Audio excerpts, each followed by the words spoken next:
good morning and good afternoon to everyone listening. I'm Jeff Snyder, host of the Broadcast Retirement Network, and today is a very special and exclusive event. We're going to be talking about the CARES Act and specifically different concepts around the CARES Act.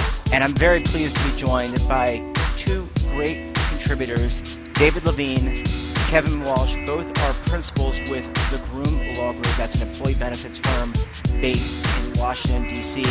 Gentlemen, thanks so much for joining me this morning, this afternoon. Jeff, thanks for putting this together. I mean, I think it's important that folks learn about the CARES Act, they know what's in it, and that they have a better understanding of what Congress has done to try to mitigate the consequences of COVID-19 on people's ability to save for retirement, on businesses' ability to keep people employed to help them save for retirement. So I think you're doing a great service by doing these programs this week. Well, thanks, Kevin. And just for everyone listening, we're going to do this each and every day, Monday through Friday this week, and we'll be able to take your questions. If you have any questions, you can send an email to me.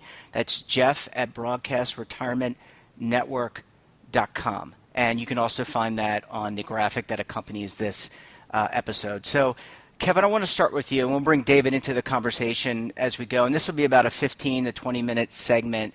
But we want to break down, I think, starting off with some of the provisions. So, Kevin, why don't you break down some of the provisions for us? Yeah, so let's just, before we get too deep into anything, just have an overview of what the CARES Act does and what it tries to do. And the CARES Act was really kind of the result of largely negotiations between the White House and the Senate, and then the House got involved at the very end. But what it largely is designed to do is provide relief for the medical system to help it provide services through this kind of crisis, and then also to help employers and individuals weather kind of the economic carnage that's already happening as a result of COVID-19. And when you look at the bill as a whole, and you look at kind of the aid it provides for small businesses expressly, the aid it provides to individuals directly, you can see that there's a lot of lessons that were learned from the 2009 financial crisis legislation, where there was a perception that it was big businesses and banks getting bailed out. And the CARES Act seems really a lot more focused on getting aid to individuals and small businesses, in addition to providing support for specific industries and big business. But that's kind of the high level, and I can break it down by parts if that would be helpful. Yeah, I think so. I would love to hear that, and then maybe we bring David in to talk about some of the retirement provisions as well. So go ahead, Kev. So in terms of helping small businesses keep people employed, the bill has kind of one big program, and that's the Paycheck Protection Program. And what it's doing is you've got kind of two ways that this program is expanding access to small businesses to subsidized and guaranteed loans. So one, the Paycheck Protection Program provides access to guaranteed loans through private SBA lenders. And what this does is it allows businesses to borrow up to 2.5 months worth of payroll, rent, utilities, and pay that back over 2 years at a 1% interest rate. Now, if the money is used in certain ways and if payroll is maintained, so if you borrow this money and you're able to stay in business, you're able to keep people employed. So, we hopefully bridge the COVID-19 crisis and we're back to a growing economy. Then a lot of those loans can be forgiven, which is a big deal. So this is the program that's gotten a ton of attention because it's got forgivable loans. The second real aspect of this with small businesses is there's these economic injury disaster loans. And economic injury disaster loans carry a higher interest rate, but they've got a 30-year term. So if you view today as, we're going through a crisis, but it's still a good time to allocate capital to try to overhaul the business, to position it better for coming out of the downturn, then these 30-year economic injury disaster loans could help a small business pivot to be in a better position moving forward. So that's kind of the small business piece. There's the large business piece, but then there's kind of the real key here is the assistance to American workers, families, and businesses. And this is kind of the piece that I was going to let David speak about a bit because it's really how Congress targeted individuals this time in sharp contrast to 2008, 2009. Yeah. David, go Sure. ahead. And just want to remind the audience you can submit a question, jeff@broadcastretirementnetwork.com. David, great segue to you. Give us your perspective. Sure, and let's just try to hit this at a high level, Jeff, starting for today. There's a couple things. First, for any of you who remember back to 2008, 2009, we were getting stimulus checks. Most adults get $1,200, although obviously you're married, you get $2,400. And for every qualifying child, you can get another $500. So the money, these are real money that goes straight into people's pockets at this point. As part of the negotiations, the way this works is these checks will sort of phase out if you earn, well, put simply, too much money at this point. So it's sort of $75,000 for single people, $150,000 for joint filers. There's all these little nuances, but the key takeaway is unless you earn above these thresholds, you should be getting a check soon. For senior citizens, one of the things that was announced recently is they're looking straight at Social Security records to do the auto debit. Originally there was, the auto cutting of the check. Originally there was going to be, or the direct deposit. Originally there was going to be, if you didn't file a return, you need to file a short form return. A lot of that's been cleaned up at this point, which is a real positive thing. That is the first thing to talk about here, Jeff. And we should start seeing these checks soon. We all know that government agencies sometimes move quickly, sometimes move slowly. They're trying their best. I think to say that it will show up this week or next week, or it'll take 3 months, you've heard all the different. I think the reality is they're just doing the best to get it out the door as fast as possible. And for those who already have direct deposit on information, I would be shocked if they were not the first ones to get it, who have like the clean sort of tax return information. There's not much you can do to change that right now, but that's something to keep in mind, number one. Number two, the CARES Act expands unemployment benefits. It covers self-employed, part-timers in a way that normally unemployment doesn't really cover. Now, you still have your state programs, and the state programs are out there, and each state does their different things. But there's also additional money that is also coming to people that on top of their state benefit. Because each state has their own different maximums. So you might get an extra $600, for instance, because of the unemployment expansion at this point. And the key is we've talked about gig economy on our weekly segment with you, and this is designed to cover self-employed people. There's all these things you see in the press, but the idea was to really try to cover a much broader work area, and also to tie in if people were impacted because of their school shut down or they have a spouse or something. It's really designed to be broad in terms of its coverage.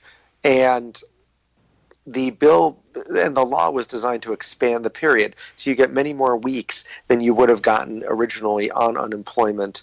And this was done before in 2008, 2009, I believe, where effectively unemployment was stretched, because if we have that V up and down recession that some people think, people will be back at work, and the longer term unemployment insurance won't be as much of an issue. However, if we have a more sort of traditional sort of arcing up and down U type of recession, people might not be able to find jobs so quickly. If restaurants go under, and that's 1 million jobs right there in a jurisdiction, there's not going to be all these new restaurants tomorrow. There will be demand. I know yesterday. David, go ahead, Kevin. David, I think you've done a great job at highlighting the kind of expanded unemployment insurance. I think you've done an awesome job at highlighting the direct payments. Do you want to just provide a brief overview to our listeners of kind of the retirement-related programs for individuals, the possible loans, the possible hardship distributions? Sure, I'd love to, but I actually want to hit one thing before that, Kevin, because I think here I am trying to keep us on time. It wouldn't be the Broadcast Retirement Network if you and I weren't bickering. So there is one thing. There is one thing I want to hit, I think you'll approve, Kevin. Student loans. I think we should talk about student loans very briefly, because student loans for federal student loans, there's a suspension in place that can go until like September. Those types of things that basically allow people to freeze in place, not accrue more student loan debt. There's a lot of details on that. We're not getting there today because Kevin will tell me I need to move on. But and you know what? Rightfully so. Yeah. But the key takeaway is federally held student loans suspended. There's something to keep in mind. Also, starting to pivot towards retirement, and this is why I went in this order for reality, is there is the student loan assistance, where an employer can give up to $5,250 of assistance on student loans to its employees to help them pay off their student loans at this point. I think it's $5,250. I can reconfirm. But the key takeaway on this is you can basically give your employees money that doesn't count as income in the normal type of way, which is very, very helpful and a real benefit. We're seeing a lot of interest from our clients. Not everybody's doing it, but it's another way to help people. Of note, this is not something that we've talked about on our weekly podcast, the student loan match or anything like that in a 401k. This is a separate, different world. There's also tuition reimbursement programs and other provisions under the Internal Revenue Code. And maybe in a subsequent podcast, we could talk about that. And now, Kevin, you're right. I should get to retirement, because if we are the legal eagles, this is where we normally begin. But at the same time, as our listeners can tell this week, the world of retirement continues to expand and explode. 2 weeks ago, we were talking about expanded sick pay and Family Medical Leave Act. All this stuff has all become part of the benefits world, and I know we're dealing with our clients. And I know, Kevin, you're encouraging me to move on, but I know you spend a lot of time talking about that these days. But let's get to brass tacks on retirement. 3 kind of core things. We could talk about pension plans another time. There's some other relief there about funding for 2020 that we can talk about. But there's 3 core things. Number 1, if you are in minimum distribution status, in English, over 70 and a half or 72, the reason I say or is because they changed the rules in the Secure Act, so you might be in either bucket. You might be required to have a required minimum distribution. In other words, part of your account kicked out each year, because your retirement account is for retirement, not for generational wealth planning, is kind of the tax law theory. So but the thing is, the way that the amount you have to take out each year was calculated usually as of December 31st of last year. The markets were, in some cases, a lot higher then. Mm-hmm. And what they've done in Congress in this legislation is virtually identical to what they did in 2009. They actually used the same legislative language almost. And what they've done is said, if you're in a defined contribution plan, so like a defined contribution vehicle, you can delay your minimum distribution, including IRAs. You don't have to take a 2020 required minimum distribution. It basically says nothing needs to come out this year, and just pick up again next year. We could talk more in the weeds about it later, but it basically means for those who actually don't need the money, you're not forced to take out more than you need and draw down your tax deferred or tax advantage retirement savings. That's number 1. Number 2, the other thing to keep in mind is coronavirus distributions. We have talked for years with you, Jeff, on the Broadcast Retirement Network about things like disaster relief, wildfires. Now we have a coronavirus distribution. And again, we'll get more weedy, but the very simple explanation is you can take up to $100,000 out in a distribution, and this theoretically could apply to a pension plan, but that's a whole wonky segment on its own. But basically up to $100,000, you have to basically be impacted by the coronavirus pandemic at this point, and we can get into that more. And the good benefits to you, because now we're talking about, we don't want you to have to pay taxes or waste money when you need it for living. Number 1, the amount that comes out, even if you're before age 59 and a half or age 55, you don't need to pay the 10% early distribution penalty tax. Mm-hmm. That's great. Number 2, it really, really allows you to spread out the taxation over multiple years. You could pay the tax on this distribution over 3 years. That's great. It allows you not to have as big a tax hit. You could talk tax planning later, but another thing. The last thing is there are repayment rights. You can repay this distribution.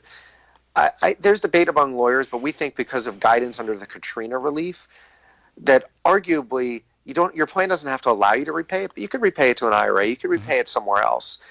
and that allows you to put into a tax-deferred savings vehicle.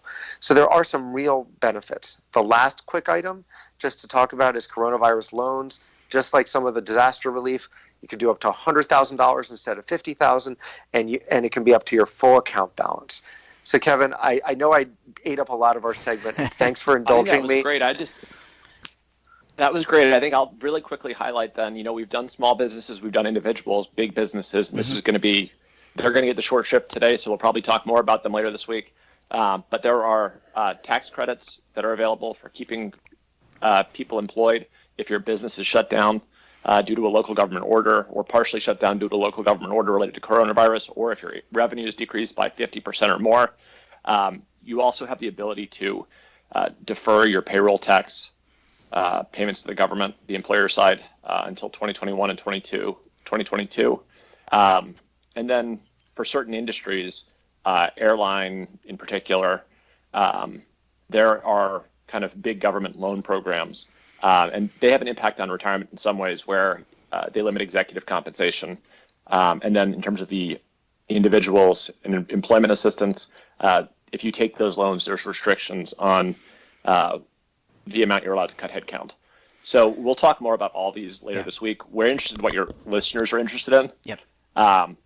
So we can go in any direction, Jeff. Yeah, and I want to go back. Thanks, Kevin. Thanks, David. I want to go back to, I want to kind of close on this because we're going to try to keep these segments to 15 to 20 minutes. You guys did an excellent job laying things out. I want to go back to a comment that David made about the apparatus what we're thinking and the administrative challenges of doing what we're talking about and how this is really ebbing and flowing.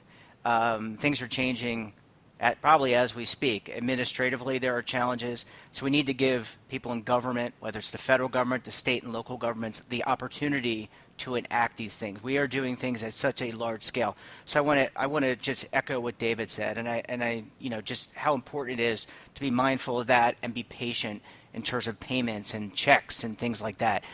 We're going to get through this. Very optimistic about this, but it's going to take time to do that. I'll just remind the audience, well, first I'll thank both of you gentlemen for making yourselves available each and every day. We're going to post a new episode at 12 p.m. Eastern Time. That's 9 a.m. Pacific Time each and every day. We want your questions, so please send them. You can send them to me at jeff@broadcastretirementnetwork.com, and we'll try to address them as part of our themes each and every day. But, gentlemen, I want to say thank you again for making time. Know you're busy with your own clients and your own work. And with that, I'll return you to your regular jobs. Have a great rest of the day, and we'll talk to you all very soon. Talk to you tomorrow. Thanks, Jeff. Talk to you tomorrow. Thanks so much. Bye-bye.